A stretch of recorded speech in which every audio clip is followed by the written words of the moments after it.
déporté à Tiki Angopo, procureur général à Lukam, juge Moussoussou à quoi instruire dossier. Donc vraiment, avec tout respect des droits, avec humilité, il y a sous respect, il y a la loi, il y a Mboka Nabiso, ministre Tunda Yaka Sende doit démissionner. Tolingi kimia na mboka na biso Congo, tolingi kimia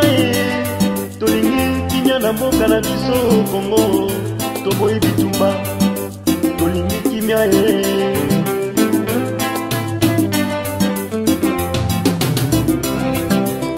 tolingi kimia na mboka na biso. Bonjour Banamboka. Bonjour la RDC et peuple congolais. Partout où vous vous retrouvez, en Europe, en France, en Italie, en Allemagne, en Angleterre, à Kinshasa, à Lubumbashi, Kananga, Mbujimai, Biskan Sobozwami, bonjour, soy Bolandi Biso na Poko Atolobi, bonsoir. Et Kimia Zanamboka Nabiso, et Sengo Nabino, Yakoya na chaîne Nabiso, ya Yoka son de l'UDPS TV. Ce qui est l'autre, Dimi Kosimba. Micro Potoloba, c'est pour un peu recadrer certaines questions juridiques. Oyo ezosa la mwandululu na mboka na biso. Vraiment, nous sommes un peu inquiétés et nous sommes un peu abasourdis par rapport à la réaction toba agissement ya ministre na biso ya justice, Excellence Monsieur Tunda Yaka Sende.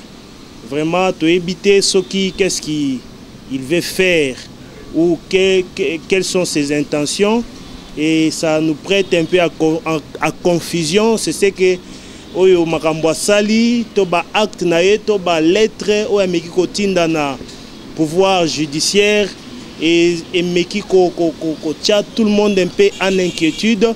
C'est pourquoi toye poto mekako sala ba analyse pour faire comprendre à notre peuple, à tous nos compatriotes, que nous sommes dans un état de droit, un état où Makambozo Tambola, Tolobiangweza, UDPS élité pendant 37 ans pour un état de droit Oyo, Lelo avec son excellence, Monsieur le Président de la République Félix Antoine Tshisekedi Tshilombo, à mettre en place afin que le peuple n'y soit pas jouir selon le droit naé, pe na respect strict Yamibeko Yamboka Nabiso. Soyez branchés, nous allons essayer d'expliquer pour te comprendre qu'est-ce qui se passe en RDC. Il s'est fait que le ministre de la Justice, Excellence Tunda Yaka Sende, a bandaki na lettre moko oya komi, a komaki na pouvoir judiciaire, azo senga ke asala inspection na ba cours et tribunaux ya Kinshasa. Cette lettre a circulé sur la toile, tout le monde l'a vu. Et la lettre en question est empiétée dans l'indépendance judiciaire. En juriste et en maître, parce que Moutouazo le Bilabinon, Sikoyo Eza, maître Jean-Blaise Chitenge. Donc en juriste, nous sommes vraiment inquiétés. C'est pourquoi tout le monde qui moya kofanda ki miezate, to lobi photo ya peto lobela, pour que la population et notre peuple, les chers compatriotes, va comprendre qu'est-ce qui se passe Naba Actuana, parce qu'il est inquiété, masse populaire. Finalement, il a écrit la lettre demandant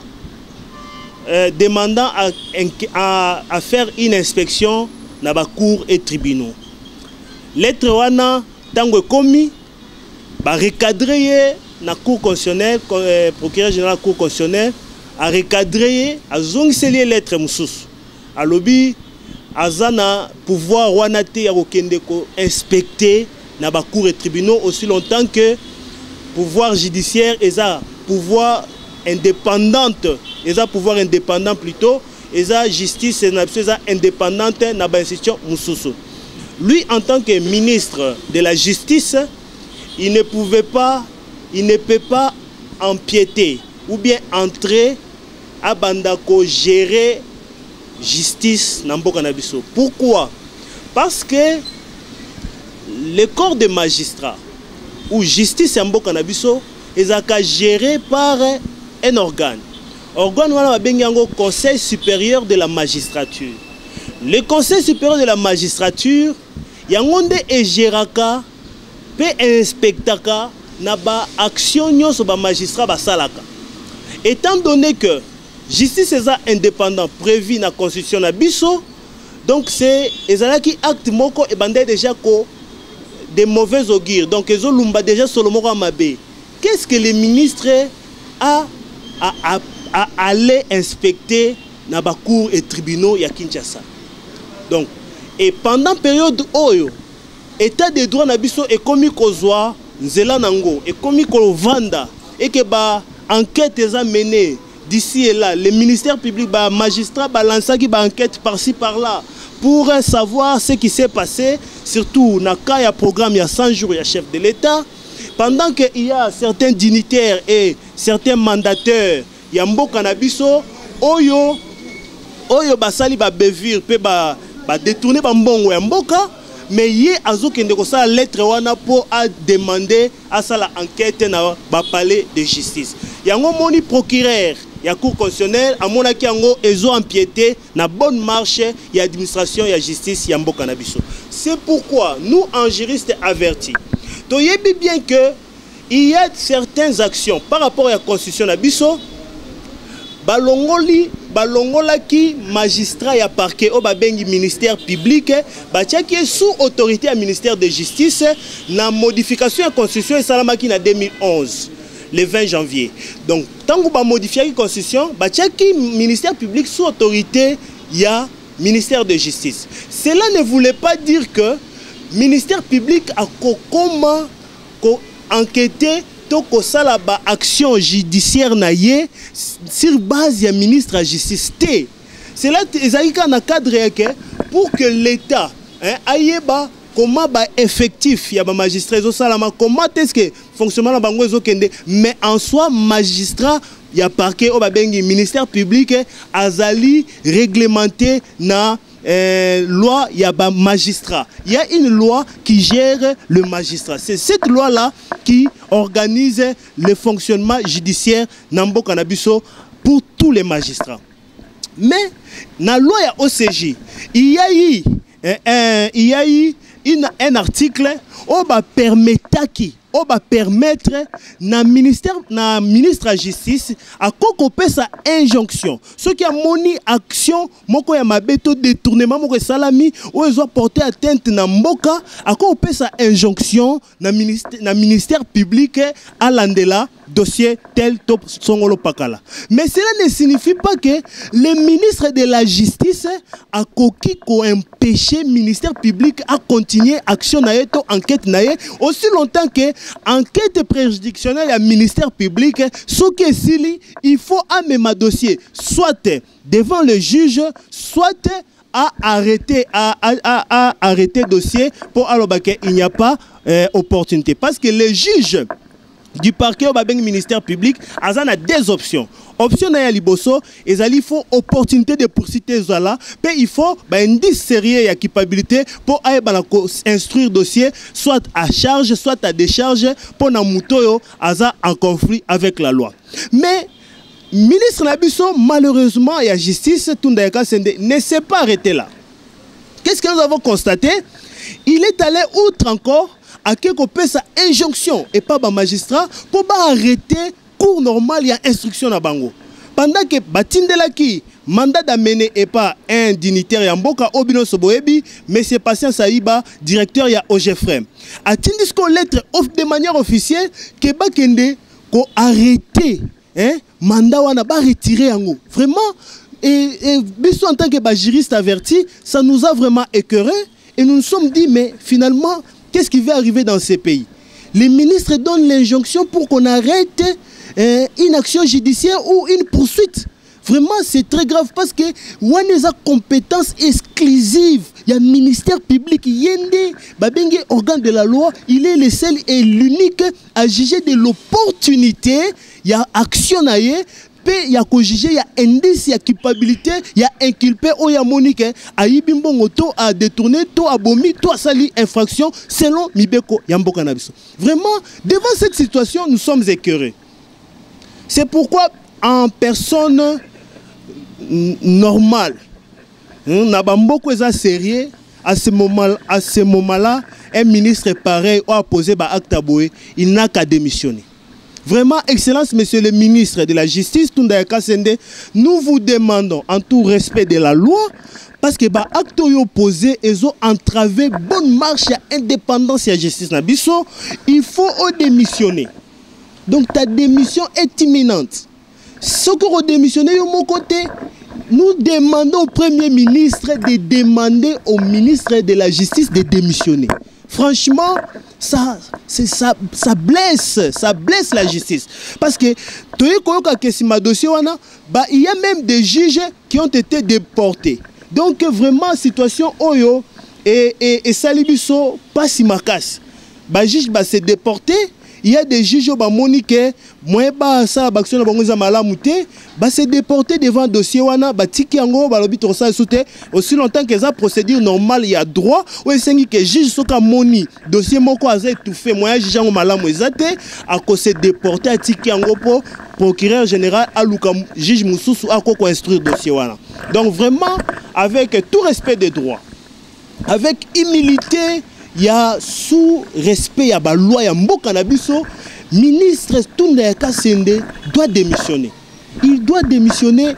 Atika Moutoua Yebi Mibeko, il faut respecter la loi, il y a République démocratique du Congo, il y a à gérer et Sikawana Malam.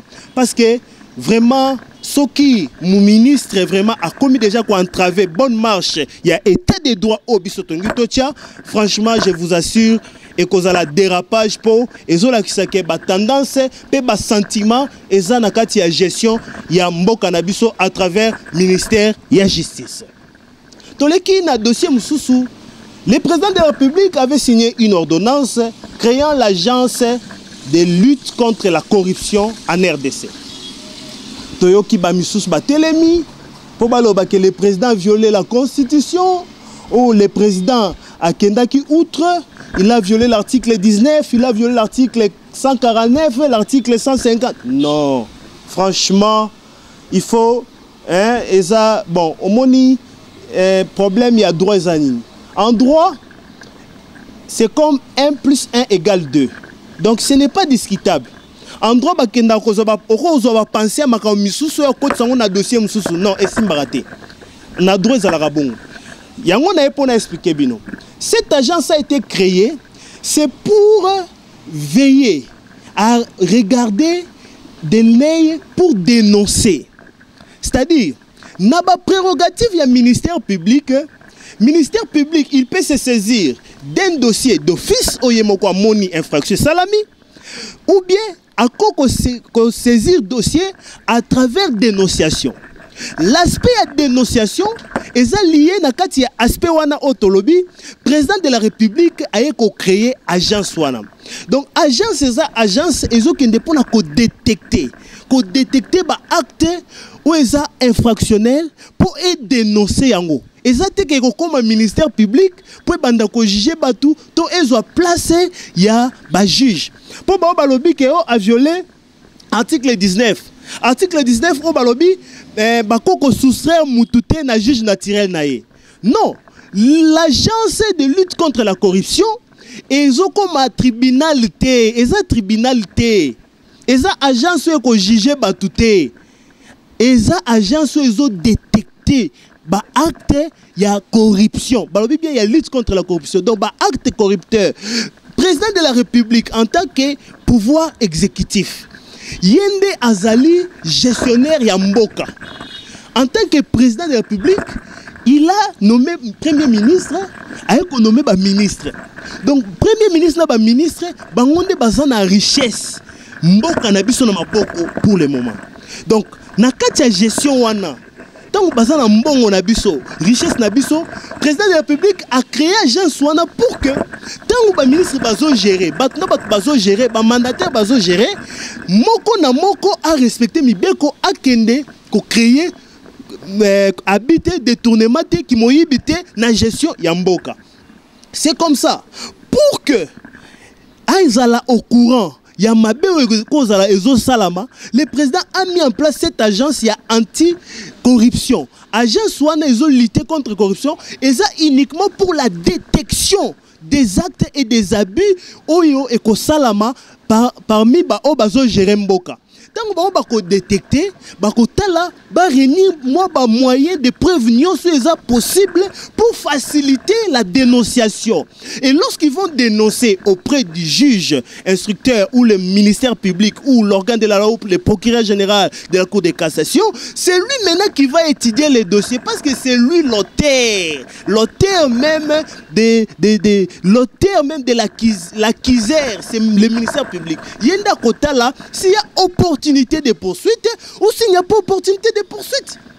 Vous n'avez comprendre que Batouba Télémalélo, oh, le président de la République a violé. Non! Même sur autant d'ordonnance, il y a un article au président Tchénakati à lobby bien que tout va se faire dans le respect des lois, dans le respect de nos textes et lois Yamboka. Ça veut dire quoi? Que tant que on va détecter, bazo se substituer à ministère public té. Bango bazana pour na bakanga mutute, bango bazana pour ba landela mutute, mais bango bazana pour ba détecter.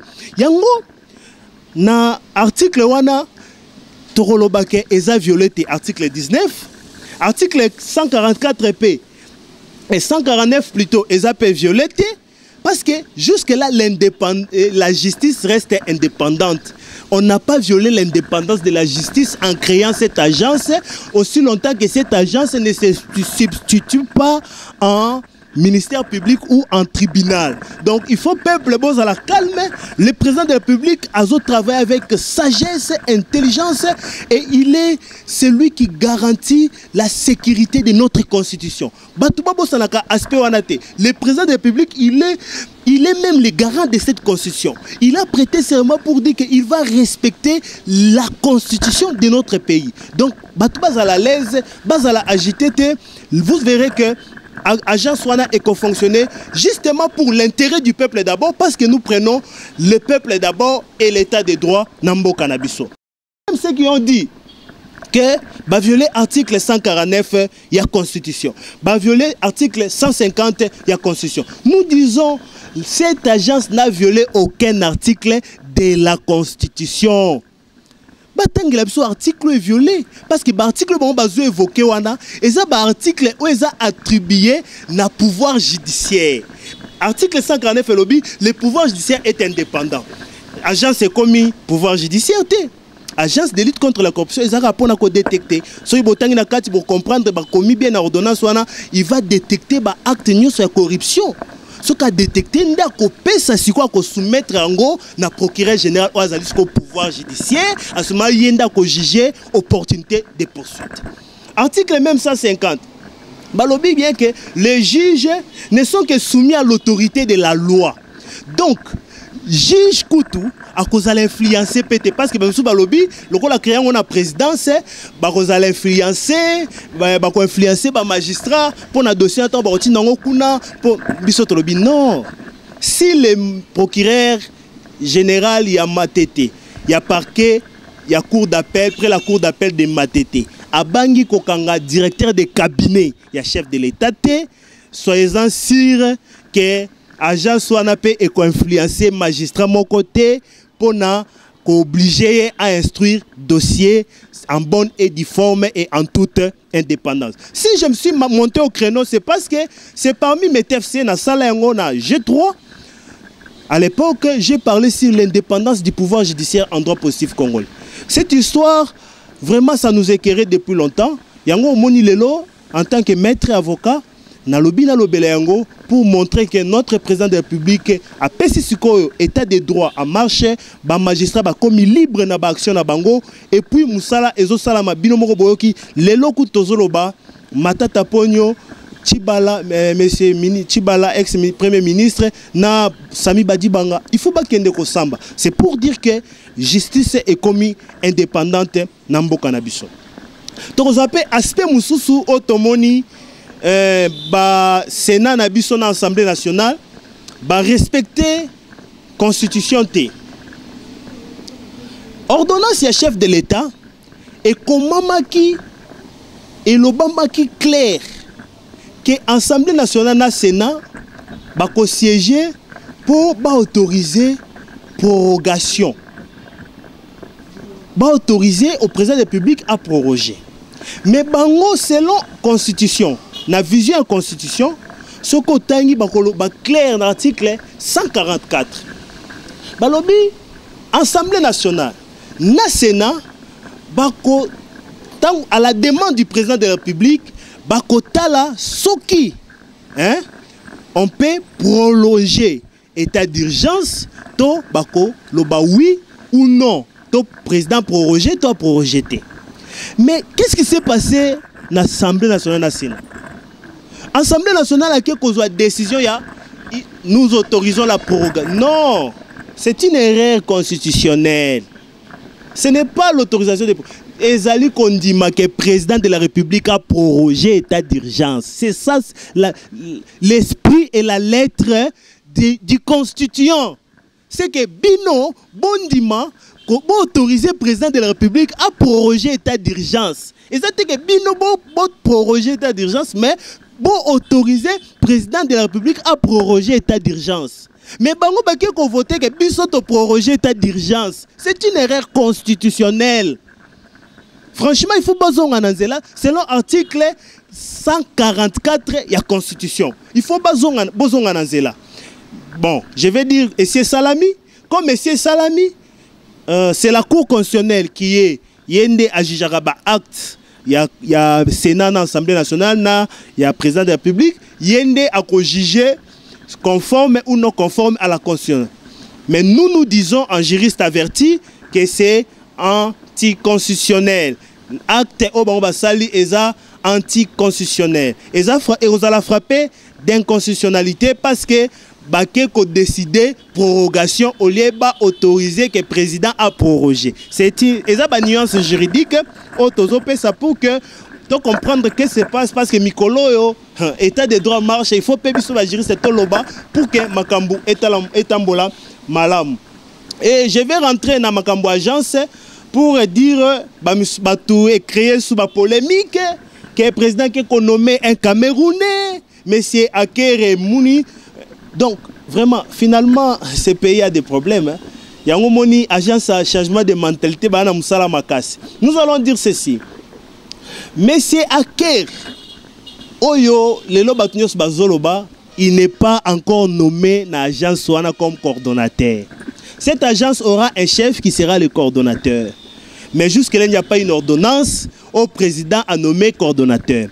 Mais monsieur Aker a été sollicité par le président de la République pour aider le fonctionnement de l'agence et la lutte contre la corruption. Donc, il est en tant qu'expert, parce que Aza, membre de PNUD, Aza, expert, il y a lutte contre la corruption, c'est l'unique personne qui a aidé qui Angola dans la lutte contre la corruption et expertise et richesse pour l'Afrique. Ndenge bomonaka PNUD et soutenaka ba mboka na ba moyen, PNUD peut et soutenaka ba expert. Et qu'on peut sabino expert moko songolo asunga bino par rapport à dossier songolo to pakala. C'était même à cette occasion à l'époque Batindel Rabiso Eden Kodjo. C'était un expert ya makambwana ba conflit, ya batinda ki pour régler yango. De même aussi, le président de la République a sollicité mais forte ya monsieur Akere parce que Aza expert na lutte contre la corruption, yenda bi ba mécanisme nini o ya ko en place ko relever niveau ya ba juriste na biso o ba kozala nommer place wana pour que musala et salama na ndinga ya malamu afin que mboka na biso est détecté, agence wana est fonctionner malamu parce que il faut pas oublier que nous avons connu Nini a lutte contre la corruption sous mandat il y a sénateur à vie Joseph Kabila. Oyo a Tchaki conseiller spécial il y a lutte contre la corruption au Boebi na monsieur Luzolo Bambi.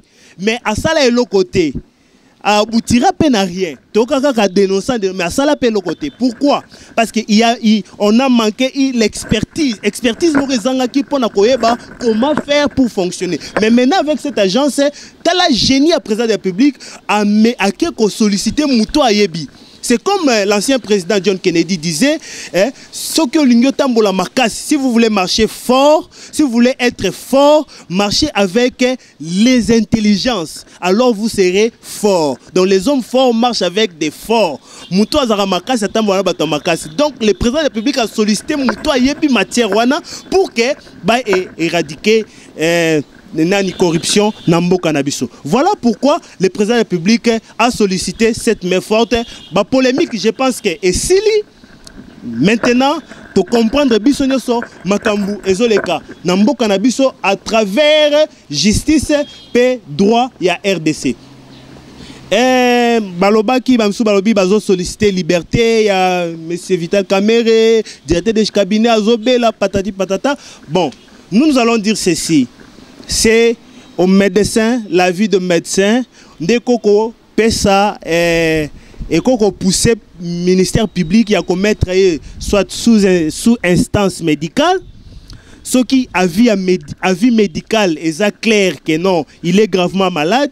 Ça se le ministère public a une décision pour le banon, je les mets à disposition à médecin, il y a hôpital Songolo Pakala, le temps que va soigner pour avoir une instruction de dossier naé.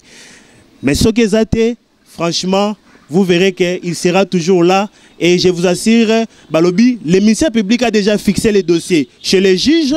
Je crois quelques jours après Liboso, on va suivre tous les procès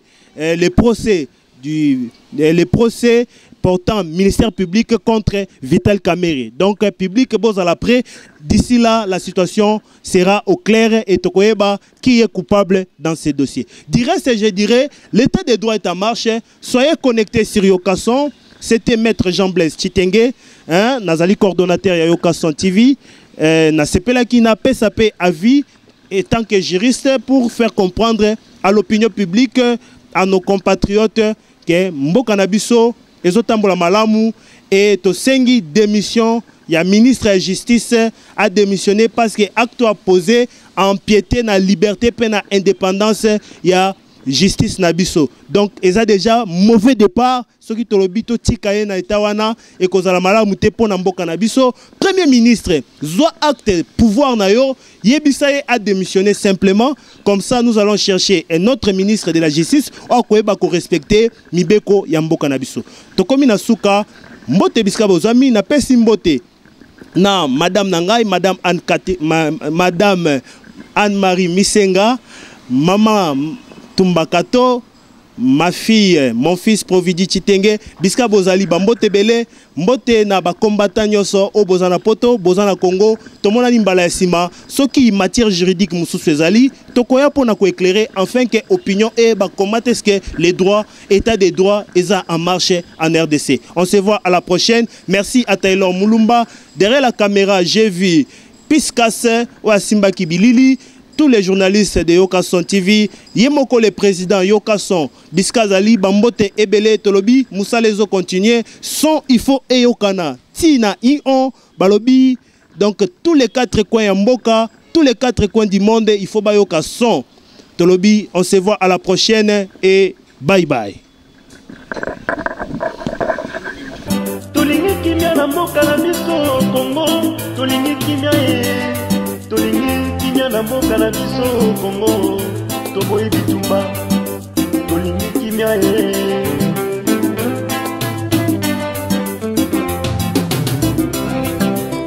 tolingi kimia na mboka na biso.